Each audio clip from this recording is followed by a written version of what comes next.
Madame, Monsieur, bonjour à tous et merci pour votre attention. Aujourd'hui, à la une de l'actualité, notre reportage sur un trouble fréquent et pourtant méconnu car souvent passé sous silence. Elles sont près de 30% à en souffrir. Parfois, certains hommes peuvent être concernés. Les troubles de la statique pelvienne, associant désordres fonctionnels et altérations anatomiques, sont pour beaucoup considérés comme tabous. Pourtant, des progrès médicaux et chirurgicaux récents permettent de mieux appréhender ce trouble et donc de proposer des solutions efficaces pour améliorer la qualité de vie et finalement changer la vie des milliers de patientes et patients concernés.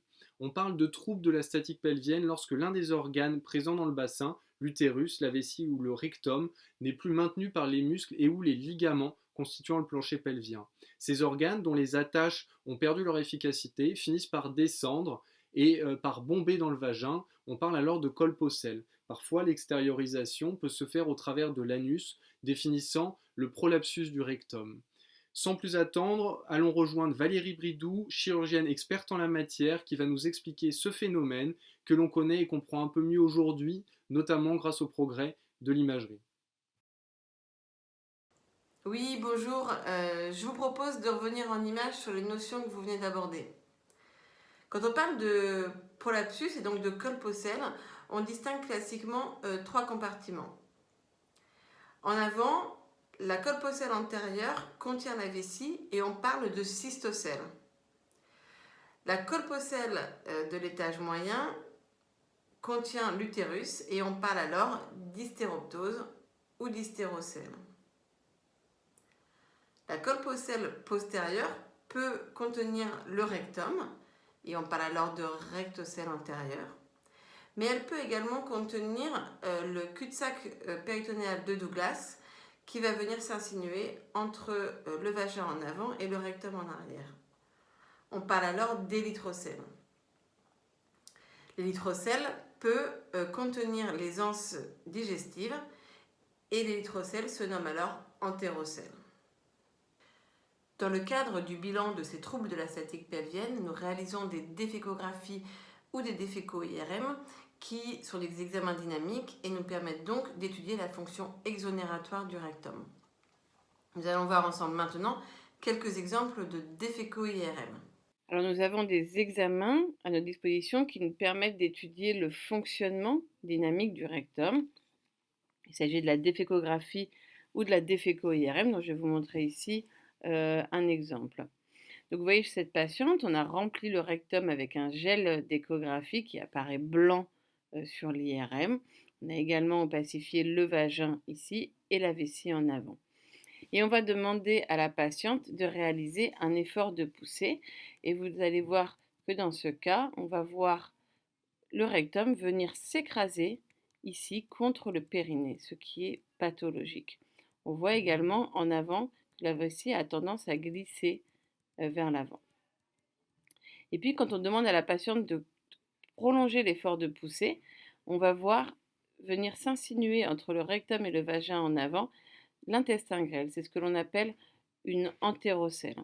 Si maintenant on matérialise le plancher pelvien avec une ligne qui va du coccyx à la symphyse pubienne, on voit qu'en arrière le rectum et en avant l'intestin grêle viennent sous le plancher pelvien, ce qui est pathologique. La déféco-IRM nous permet d'étudier les différentes anomalies du rectum. Vous voyez ici une rectocèle antérieure, c'est-à-dire une hernie de la paroi antérieure du rectum. Ici, encore une entérocèle avec l'intestin grêle qui est venu se glisser entre le rectum en arrière et le vagin en avant. Ici, une procidence rectale interne qui ne s'extériorise pas. Et enfin ici, au contraire, un prolapsus complet du rectum, c'est-à-dire une invagination de la totalité de la paroi du rectum qui s'extériorise au travers de l'anus.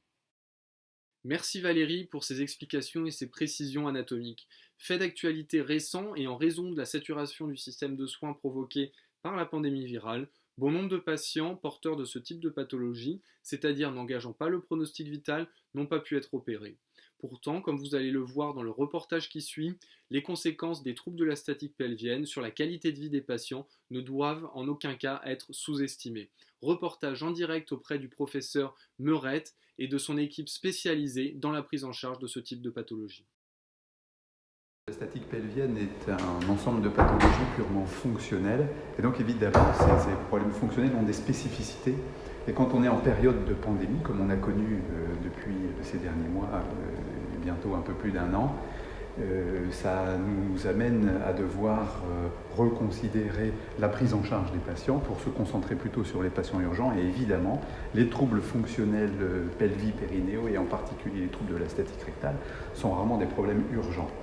Néanmoins, pour essayer de proposer aux patients une prise en charge qui soit adaptée, éviter de perdre trop de temps et répondre à leurs attentes, on a mis en place des consultations à distance, alors en visio ou bien consultation téléphonique, et on s'est rendu compte à cette occasion que finalement, il était possible d'obtenir beaucoup d'informations dans le domaine de la pathologie fonctionnelle de cette manière, et on pouvait déjà apporter certains éléments de réponse, éventuellement avant même d'examiner le patient, mais ça a été l'occasion de refaire le point sur les symptômes fonctionnels et les plaintes qu'expriment les patients, parce que finalement, c'est peut-être ce qui est le plus important dans la prise en charge des troubles de la statique rectale, c'est de répondre à une correction anatomique, une anomalie anatomique par une correction anatomique, mais surtout d'offrir aux patients une amélioration des symptômes fonctionnels qu'ils décrivent. Fonctionnels, on les distingue en plusieurs groupes. Donc, concernant la statique rectale, on va avoir l'expression des symptômes liés à l'anomalie anatomique, c'est-à-dire en cas de prolapsus du rectum, on a l'extériorisation d'une boule au niveau de l'anus. En cas de rectocèle ou de recto-élytrocèle, on a une tuméfaction vaginale. Donc, en soi, l'anomalie anatomique peut être responsable de symptômes. Ensuite, on a des symptômes qui sont en lien avec les troubles de l'évacuation du rectum. On peut parler soit d'obstruction à la défécation si le patient ressent des difficultés à assurer une vacuité du rectum. Vous savez que le rectum est normalement vide à l'état physiologique et se remplit de façon intermittente. Mais chez certains patients, on perd avec un trouble de la statique rectale cette sensation de remplissage. Et donc les patients sont gênés avec un rectum qu'ils n'arrivent pas à vider. C'est le syndrome d'obstruction à la défécation. Et le troisième ordre de symptômes, de plaintes, relève de la continence anale. Donc l'incontinence anale est aussi une expression clinique des troubles de la statique rectale. Donc anomalie anatomique, c'est-à-dire extériorisation, troubles de la vidange du rectum et troubles de la continence sont les trois principaux signes. Et ces trois ordres de signes, on peut déjà interroger le patient par téléphone pour voir s'il exprime et avec quelle intensité tel ou tel symptôme.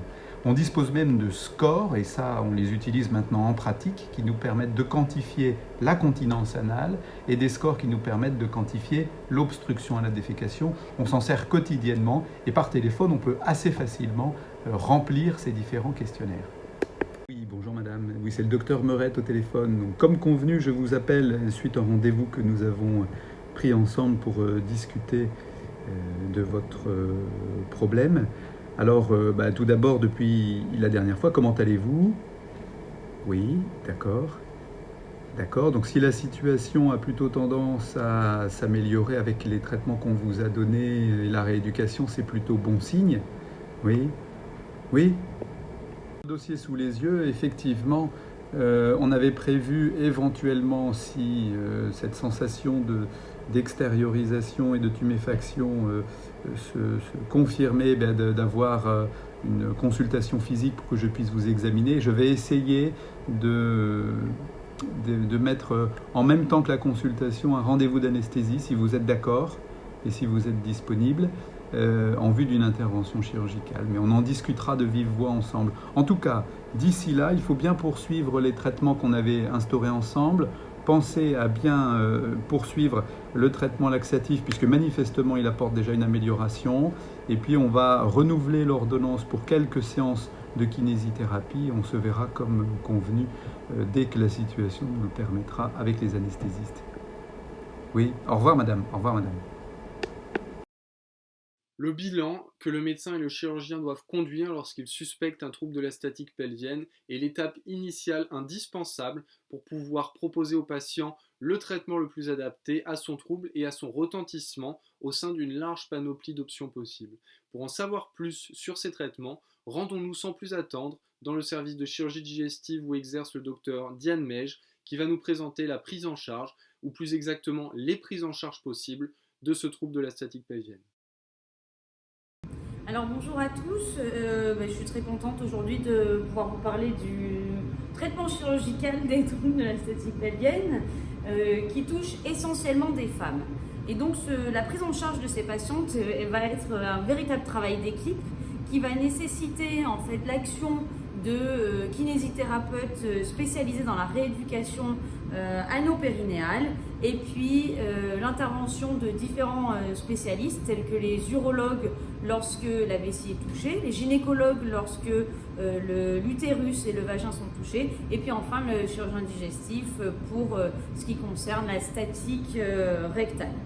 Le but du traitement chirurgical pour ces patientes est de corriger leur anomalie anatomique dans le but de régler leurs symptômes. Alors il existe différents types de chirurgie en fonction des troubles de la statique observés que l'on peut proposer à ces patientes ou ces patients parce qu'il existe quand même quelques hommes concernés par ces problèmes. Vous nous expliquez que plusieurs interventions chirurgicales sont possibles. Pouvez-vous dire à nos téléspectateurs quelle est l'intervention chirurgicale la plus fréquemment réalisée et en quoi consiste-t-elle ? Alors la procédure chirurgicale la plus fréquemment réalisée, notamment chez le sujet jeune et chez les patients ou patientes qui présentent plusieurs troubles de la statique associés, est la promontofixation rectale ou rectopexie ventrale à l'aide d'une prothèse qui peut être réalisée par voie celluloscopique ou maintenant de façon plus récente par voie robotique. Et nous avons d'ailleurs derrière nous un robot chirurgical. En quoi consiste cette intervention ? Eh bien, très simplement, là, nous avons un petit schéma où on peut voir une prothèse qui va être fixée sur la face antérieure du rectum. Après avoir disséqué la cloison recto-vaginale s'il s'agit d'une femme, cette prothèse va ainsi pouvoir suspendre, remonter le rectum au promontoire sacré. Alors, il existe plusieurs prothèses. Des prothèses synthétiques comme l'on peut voir ici, qu'on a l'habitude d'utiliser, ou encore des prothèses biologiques. Cette chirurgie est une chirurgie assez rapide, on va dire, avec des suites opératoires souvent simples, heureusement. C'est une chirurgie qui peut se réaliser en ambulatoire. Il existe de rares complications comme les migrations de prothèses ou les érosions avec un passage par exemple des prothèses à travers le rectum, mais ces situations sont totalement exceptionnelles. Et l'avantage de cette intervention, donc la rectopexie ventrale avec prothèse, et l'avantage est sur la récidive puisque on observe des récidives dans maximum 13% des cas. Donc c'est actuellement le traitement chirurgical recommandé pour les troubles de la statique pelvienne. Par ce traitement de rectopexie, vous refixez le rectum empêchant sa descente et donc traitant le trouble de manière anatomique tout en ne retirant aucune structure digestive. Pardonnez-moi cette question peut-être naïve que je me pose, ne faudrait-il pas finalement réséquer du tube digestif plutôt que de le refixer ? Alors détrompez-vous, il ne s'agit pas du tout d'une question naïve, mais d'une question totalement justifiée. Et cette possibilité a déjà été envisagée et proposée par des équipes chirurgicales de réaliser dans le même temps une résection rectosigmoïdienne segmentaire associée à une rectopexie. Alors, cette idée n'était pas mauvaise dans l'idée de réduire effectivement la longueur intestinale pour améliorer par exemple la constipation, mais le problème c'est qu'il s'agit donc d'une résection digestive avec anastomose qui expose au risque de complications anastomotiques telles que la fistule qui s'avérerait être dramatique dans une chirurgie qui est une chirurgie fonctionnelle. Donc à l'heure actuelle, cette possibilité est totalement abandonnée. Nous avons donc bien compris qu'il est préférable de fixer le rectum par rectopexie plutôt que de le retirer par voie intra-abdominale. Ce rectum, vous le fixez à l'aide de prothèses. Ces prothèses sont-elles dangereuses? Sont-elles bien compatibles avec l'organisme? Heureusement, heureusement. Bien sûr que cette prothèse est compatible avec l'organisme. Nous utilisons des prothèses synthétiques ou des prothèses biologiques. La rectopexie est donc le traitement chirurgical le plus souvent proposé. Avez-vous d'autres options, peut-être des options moins invasives à proposer? Alors, tout à fait, c'est une très bonne question. Il existe des procédures moins invasives, notamment pour le sujet âgé, fragile, lorsque celui-ci présente par exemple un prolapsus du rectum. Donc nous avons comme procédure moins invasive la procédure suivante qui s'appelle donc l'intervention de Delorme, qui consiste en fait à réséquer la muqueuse du prolapsus rectal, muqueuse en excès. On réalise comme une sorte de stripping de cette muqueuse et ensuite reconstruire la paroi rectale en plicaturant cette paroi rectale tout le long, un petit peu comme une sorte de rideau sur lequel on tirait pour le faire remonter. Cette procédure se fait donc par voie transanale, il n'y a pas d'abord abdominal et elle est très bien supportée par les patients. On propose cette procédure uniquement lorsqu'il y a un prolapsus rectal extériorisé. D'accord, donc il existe donc des traitements chirurgicaux n'abordant pas la cavité abdominale et permettant de traiter par voie basse ce prolapsus. En repliant la muqueuse, comme vous venez de nous l'expliquer, n'y a-t-il pas d'autres options? Ne pourrait-on pas, par exemple, recouper l'excédent de rectum prolabé? Tout à fait, tout à fait. Je vois que nous avons affaire à un spécialiste.